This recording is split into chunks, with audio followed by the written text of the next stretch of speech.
ఓం వసుదేవసుతం దేవం కంసచాణూరమర్దనం దేవకి పరమానందం కృష్ణం వందే జగద్గురుం. జగదేక వీరుడైనటువంటి అర్జునుడికి జగద్గురువైనటువంటి శ్రీకృష్ణ వారి పాదపద్మాలకు నమస్కారం చేస్తూ మనం ఈ రోజున శని శుక్రులు ఇద్దరూ కలిస్తే ఈ మీనరాశిలో 2025 సంవత్సరంలో ఏం జరుగుతుందో చూద్దాం. సాధారణంగా మనకి శుక్రుడు ఎవరో తెలుసా అండి? లూసిఫర్. బైబిల్లో చెప్పినటువంటి శపించబడినటువంటి దేవతలు అని కొంతమంది ఉంటారు. అలాగే హిందూ మత శాస్త్రంలో కూడా మనకి గ్రామ దేవతలు అని మనం చెప్పుకుంటాం కదా. వాళ్ళ గురించి కొంతమంది ఏమంటూ ఉంటారంటే, ఏమండి ఇప్పుడు నల్ల మైసమ్మ, ఎర్ర మైసమ్మ, తర్వాత ఈ యొక్క గండి మైసమ్మ, ఇలా చాలా పేర్లతో ఉన్నారు. కట్ట మైసమ్మ. మా పంతులు గారు ఒక ఆయన ఉండేవారు. అయ్యి బాబాయ్, ఏంటి ఈ గండి మైసమ్మ, ఈ కట్ట మైసమ్మ ప్రాణాలు తీసేస్తుంది, చెరువు గట్ల మీద ఒంటరిగా వెళితే ప్రాణాలు తీసేస్తుంది అని అనేవారు.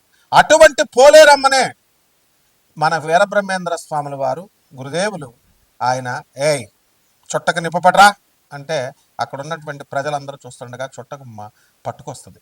దెబ్బతో దెమ్మ తిరిగిపోద్ది అక్కడ ఉన్నటువంటి జనానందరికీ. అంటే గ్రామ దేవతలను అలా అంటాం కదా. అలాగే మన బైబిల్లో కూడా వీటిలన్నిటిలో కూడా లూసిఫర్ అంటే ప్రభువు ఏం చేశాడంటే, దేవుడు ఏం చేశాడండి, ఆయన ఒక సృష్టి చేశాడు. ప్రధాన చీఫ్ పిఏ లాగా లూసిఫర్ని. అరే నువ్వు వెళ్ళి పరిపాలిస్తున్నాడు. మరి ఆయన ఏమన్నాడు, వెళ్ళి నన్ను పొగడకుండా ప్రభువుని ఎందుకు పొగడటం, దేవుణ్ణి ఎందుకు పొగడటం అని చెప్పేసి ఆయన ఏం చేస్తాడు, ప్రభువును పొగడకుండా ఆయన తనను తాను పొగుడుకుంటూ ఉంటాడనమాట. అతనే అప్పుడు ప్రభు కోపం వస్తుంది. తనను పొగడమని తన్నే దేవుడిగా డిక్లేర్ చేసుకుంటాడు ఈ లూసిఫర్. అప్పుడు ప్రభు శపించి, పో నువ్వు శపించబడినటువంటి దేవతలనే వాటిల్నే ఏమంటామంటే భోగలాలస దేవతలు అంటాం. యక్షులు, కిన్నర్లు, కింపురుషులు ఇలా ఉన్నారు కదా. అలాంటి కేటగిరీలో ఈ లూసిఫర్ అనేటటువంటి వాడు సాతాన్ అంటాం. మన హిందూ ధర్మశాస్త్రంలో కలిపురుషుడు అంటాం.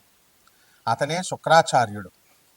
అంటే శుక్రాచార్యుడు ఏం చేశాడంటే భోగలాలసత్వం, రాక్షసులకు గురువయ్యాడు. శుక్రాచార్యుడు తత్వంలో 2 రకాలు ఉంటాయండి. శుక్రుడుగా ఆయన రాక్షసులకు గురుత్వాన్ని వహించినప్పుడు ఆయన ఆచార్యుడిగా ఉంటాడు, ఒక ప్రొఫెసర్గా మంచి చెప్తాడు. అలాగే శపించబడినప్పుడు అతను సాక్షాత్తు శ్రీ మహావిష్ణువు తన తల్లిని చంపాడు అనేటటువంటి అక్కస్సుతో శ్రీ మహావిష్ణువు మీద ద్వేషంతో భక్తి మార్గంలో ఉన్నటువంటి వాళ్ళందరినీ కూడా భోగలాలసత్వం వైపు లాగేస్తాడు. ఇల్లు విప్పిస్తాడు, మందు కొట్టిస్తాడు, ఇక రకరకాల పిల్లలు, ఇల్లు, గృహాలు, ఇలా రకరకాలుగా మనల్ని ఈ భూమి మీదే ఉండేటటువంటి సంపదలనిచ్చి ఇక్కడిక్కడే భ్రమింపజేస్తూ ఇక్కడే ఉంచేస్తాడు. ఆ శుక్ర మాయ నుంచి తప్పించుకున్నటువంటి వాడు రాధమ్మ తల్లే ఆయన మాయలో పడిపోతే సాక్షాత్తు శ్రీకృష్ణ పరమాత్మ రక్షిస్తాడు. ఆ రాధమ్మ తల్లి జాగృతమైన మరుక్షణం శుక్రాచార్యుడి యొక్క మాయను విచ్ఛిన్నం చేసింది. అంత పవర్ఫుల్ శుక్రాచార్యుడు. మరి ఇక శని ఎవరో తెలుసా అండి? అటానమస్ ప్లానెట్, స్వయం ప్రతిపత్తి కలిగినటువంటి ఒక అటానమస్ యూనివర్సిటీ లాంటిది. ఆయన బ్రహ్మ విష్ణు మహేశ్వరుల్ని ఎదిరించి పారేస్తాడు. విష్ణుమూర్తి ఈ శనీశ్వరుడి యొక్క కాలు విరగొట్టేస్తాడు. అలాగే మరి అహంకారపూరితుడై యుద్ధం చేసినప్పుడు, అంటే తాను ఎవరికి రిపోర్టింగ్ ఇవ్వాల్సినటువంటి అవసరం లేదు. ఇప్పుడు శనీశ్వరుడు మిమ్మల్ని కోటీశ్వరులు చేయాలన్నాడు అనుకోండి, చేసి పడేస్తాడు అంతే. విష్ణువుని కన్సల్ట్ చేయాలా, బ్రహ్మను కన్సల్ట్ చేయాలా, ఏమన్నా తొక్కి పడేయాలనుకోండి మిమ్మల్ని, సాక్షాత్తు శివుడు అడ్డొచ్చినా సరే తొక్కి పడేస్తాడు మిమ్మల్ని. ఎందుకంటే ఆయన శివస్వరూపం, శివుడి అవతారమే శనీశ్వరుడు. కాబట్టి ఈ యొక్క శనీశ్వరుడికి స్వయం ప్రతిపత్తి ఎలాగైతే ఉందో, రావణ బ్రహ్మ వాడంటే అందరికీ పాస్ పడిపోద్ది. మరి అటువంటి రావణాసురుడు నవగ్రహాలన్నింటినీ బంధించి ఈ గడుల్లో కూర్చోబెట్టి ఏ స్థానంలో అయితే శని ఉంటాడో ఆ స్థానంలో ఆయుర్దాయం, తన కొడుకు పుట్టబోయేటటువంటి ఇంద్రజిత్తుకి పూర్ణాయుర్దాయం, పూర్ణైశ్వర్యము, 10 మంది పెళ్ళాలు, ఈ రకంగా 10 కార్లు, ఇలా ఎవడైతే కోరుకుంటాడో ఆ విధంగా సకల సంపత్తిని ఇచ్చినప్పుడు ఏం జరిగిందో తెలుసా? శనీశ్వరుడు పక్కగళ్ళలోకి వచ్చేస్తాడు. ఏంట్రా ఇటువంటి నువ్వే దుర్మార్గుడివి తండ్రి, రావణాసురుడివి, నీకు మళ్ళీ పుట్టబోయే కొడుకు అంతకంటే వెధవ. కాబట్టి మీకు ఆయుర్దాయాన్ని ఇవ్వాలా అని చెప్పి పక్క గడిలోకి వచ్చేస్తాడు. ఎప్పుడైతే పక్క గడిలోకి వచ్చాడో ఆయుర్దాయం క్షీణించబడింది, వాడికి మరణిస్తాడు. అంటే శని చేయదలుచుకుంటే అలా చేస్తాడు. ఆ తర్వాత పీడించేటప్పుడు బ్రహ్మని, తర్వాత ఈ యొక్క ఎవరు మన శివుణ్ణి మర్రి చెట్లో పడుకోబెట్టేస్తాడు. బ్రహ్మదేవుణ్ణి అవమానింపజేస్తాడు ఒక్క లిప్తపాటు క్షణం పాటు. అటువంటి వాడు పరమేశ్వరుని పార్వతీదేవి అడుగుతుంది ఏమని, అయ్యా నిన్ను పీడించడం ఏంటి, సర్వ సృష్టికి నువ్వు జగత్తుకి అధిష్టాన దేవుడు కదా, నువ్వే కదా బాస్ అని అంటే, నేను సరదాగా పిల్లల్లాగా చేశా, మన పిల్లలు సరదాగా ఆడుకుంటుంటే మనం ఇది అవ్వకూడదు, డాడీ అని కొడతారు, పిప్పలాచార్యుడిని నేను పుట్టిస్తాను, అతని చేతిలో శనికి పరాభవం జరుగుతుంది అని చెప్పి పిప్పలాచార్యుడిని పుట్టిస్తాడు. ఇవన్నీ కూడా చాలా కథలు ఉన్నాయి. కాబట్టి మనం చెప్పుకోబోయేది ఏంటంటే శని శుక్రుడు గురించి చూద్దాం. మీనరాశిలో శని ఉచ్చస్థితి, అటువంటి శనేమో శుక్రుడు ఉచ్చస్థితి, శనేమో సముడు. కాబట్టి ఈ శని శుక్రుల మిత్రత్వం ఉంది. కాబట్టి ఎక్కడైతే ఇప్పుడు అమ్మాయిని 7 సంవత్సరాలు 8 సంవత్సరాలు ఫోన్ మాట్లాడి వాడికి అదుర్సు సినిమాలో బ్రహ్మానందం లాగా అయిపోద్ది అనమాట. శని శుక్రులు మీనరాశిలో కలిస్తే, మళ్ళీ శని శుక్రులు వేరే చోట కలిస్తే మళ్ళీ అది సక్సెస్ అవుతుంది. అదుర్సు సినిమాలో బ్రహ్మానందం ఏం చేస్తాడండి, చక్కగా ఆ నయనతారకు మొత్తం అన్నీ చేస్తాడు. అన్నీ నాకేస్తుంది గురుగారు అని జూనియర్ ఎన్టీఆర్ అంటాడు, మిమ్మల్ని నాకేశారండి, బాగా వాడేశారండి అంటాడు. అంటే సోఫాలు ఇప్పిస్తాడు, సామాన్ ఇప్పిస్తాడు. అలా మనం జనం అంతా కూడా ఆడది ఫోన్ చేయగానే, ఆడది అడగగానే మొత్తం డబ్బులు ఇచ్చేస్తారు. మొత్తం మగవాడు పాపం ఎంత దుర్భర పరిస్థితిలో ఉన్న ₹1 ఇవ్వడానికి బాధపడతారు. అది ఈ శని శుక్రుల యొక్క కలయిక మీనరాశిలో. అంటే ఏంటంటే మీరందరూ మిమ్మల్ని అందరినీ లవర్స్ వదిలేస్తారు, అందులో డౌట్ లేదు. తర్వాత ఎన్నో సంవత్సరాలుగా మేము ఇన్వెస్ట్మెంట్లు పెట్టామండి లవర్ మీద, మేము ఎన్నో కష్టాలు పడి మేము 7 సంవత్సరాలు 8 సంవత్సరాలు మాట్లాడామంటారు, మీరు మోసగింపబడతారు మీ ప్రేమికుల చేతిలో. ఇది శని శుక్రుల కలయిక. ఇక 12 రాశుల మీద ఈ శని శుక్రులు ఎలాంటి ఫలితాలు ఇస్తుందో మనం చూద్దాం ఈ వీడియో.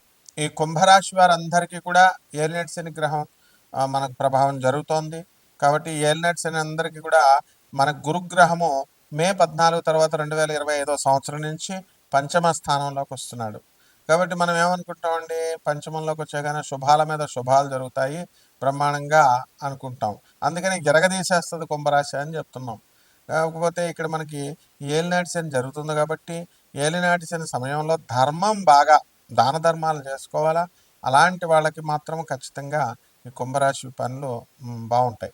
అయితే ఎవరికైతే వృత్తి వ్యాపార ఉద్యోగ విషయాల్లో డబ్బులు లేవో, పనులు లేవో, అటువంటి వాళ్ళకి అందరికీ కూడా పనులు రావడం అనేటటువంటివి జరుగుతాయి. అనుకున్న పనులన్నీ కూడా సాధించాలని చెప్పి తపన పడుతూ ఉంటారు, హార్డ్ వర్క్ చేస్తూ ఉంటారు. దానివల్ల మీరు సక్సెస్ అవ్వడానికి అవకాశాలు ఉన్నాయి. అలాగే విదేశాలకు వెళ్ళాలండి అని అనుకునేటటువంటి వాళ్ళంతా కూడా విదేశాలకు వెళ్ళేటటువంటి అవకాశం ఉంది. మే 18వ తేదీ 2025 సంవత్సరం దాకా అష్టమంలో ఉన్నటువంటి కేతుగ్రహ ప్రభావం వలన మీరు డిప్రెషన్లకు వెళ్ళడానికి అవకాశాలు ఉన్నాయి. అనుకున్న పనులు అవడం లేదనేటటువంటి నీరసంతో, మరణ సదృశ్యమైనటువంటి సమస్యలతో మీరందరూ కూడా బాధపడుతూ ఉంటారు. కాబట్టి ఈ యొక్క రాశి వారంతా కూడా మనకు కుంభరాశి వారు ధనస్థానంలో ఉన్నటువంటి శని శుక్రగ్రహ ప్రభావాల వలన మీకు శుక్రుడు మీనంలో ఉచ్చ, కాబట్టి ఉచ్చ శనిగ్రహ ప్రభావం వలన ఇన్కమ్స్ అనేటటువంటివి పెరుగుతాయి. ఆ తర్వాత మీకు కఠినంగా మీరు మాట్లాడడం అనేటటువంటిది జరుగుతాయి. మీరు మాటే ఒక శిరోధార్యంగా, ఒక ఆర్డర్గా ఉండడం అనేటటువంటిది జరుగుతుంది. అలాగే మీ కొత్తగా ఇళ్ళు లేనటువంటి వాళ్ళు ఇళ్ళు కొనాలి అని అనుకుంటారు. దానికోసం బేరాలు, అప్పులు అన్నీ కూడా చేయడం జరుగుతుంది.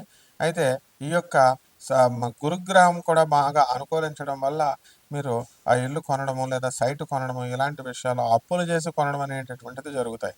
ఇక ఎప్పటి నుంచో రావాల్సినటువంటి బకాయిలు ఏవైతే ఉన్నాయో మీకు, ఆ బకాయిలన్నీ కూడా మీకు వచ్చేస్తాయి. అండ్ ఈ యొక్క ఫైనాన్షియల్గా మీరు చిట్టి పాటలు ఇలాంటి వ్యాపారాలు నడుపుతున్నటువంటి వాళ్ళు కొంచెం సెక్యూరిటీ తీసుకొని మీరు ఇచ్చినట్లయితే మొత్తం మీ డబ్బులు ఎక్కడికి కూడా పోవన్నమాట.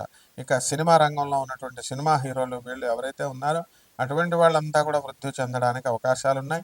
అలాగే సినిమా ఫీల్డు, ఈ యొక్క టెక్నికల్ ఫీల్డ్ ఈ యొక్క మీడియా రంగాల్లో ఉన్నటువంటి వాళ్ళంతా కూడా ఎదగడానికి అవకాశాలు ఉన్నాయి. సినీ సంగీత సాహిత్య రంగాలలో ఉన్నటువంటి వాళ్ళకి గుర్తింపు రావడం అనేటటువంటివి జరుగుతాయి. విద్యార్థులు ఫారెన్లో విశ్వవిద్యాలయాల్లో చదువుతున్నటువంటి వాళ్ళకి ఉద్యోగాలు కూడా రావడానికి అవకాశాలు ఉన్నాయి. పరిహారాల దగ్గరికి వచ్చేసరికి ఏలినాటి శని జరుగుతుంది కాబట్టి శని జపం చేయండి, శని స్తోత్రాలు చదవండి. శనికి కిలోంపావు నల్ల నువ్వుల్ని, నల్లని వస్త్రాన్ని పేద బ్రాహ్మణులకి శనివారం నాడు ఉదయం 8 గంటలకి దానం చేసుకోండి. మర్రి చెట్టు ఓడలు తీసుకుని త్రిమూర్తుల వ్రతాన్ని ఇంట్లో చేసుకోండి. అలాగే ఇక రావి చెట్టు చుట్టూ 108 ప్రదక్షిణాలు చేయండి. దత్తాత్రేయ స్వామి వారి యొక్క జపాన్ని చేసుకోండి. దత్తాత్రేయ స్వామి వారి యొక్క హోమాన్ని మీ ఇళ్లలో చేసుకోవడం ద్వారా అద్భుతమైనటువంటి ఫలితాలు మీకు లభిస్తాయి. శుభమస్తు.